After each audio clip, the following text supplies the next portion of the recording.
Did you know a group of teenagers robbed Paris Hilton 9 times before anyone caught on? The bling ring was not your typical crew. No guns, no masks, just smartphones and a Wi-Fi connection. They tracked celebrities on Twitter and TMZ. When a star posted vacation photos, the bling ring saw an open invitation. They used Google Earth to study the homes. Then they walked right up and checked under the doormat for a key. Paris Hilton actually kept a spare hidden at her front door. Between 2008 and 2009, they hit home after home. Orlando Bloom, Lindsay Lohan, Megan Fox. They walked out with jewelry, handbags, and cash. Over $3 million in total. But here is where it falls apart. They photographed themselves wearing the stolen goods, posted it all online, bragged to friends. Investigators simply scrolled through their social media and built the entire case.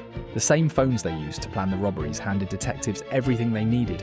Modern crime. Very old mistake. Please like, share, and follow The Mysterious Banker for more interesting stories.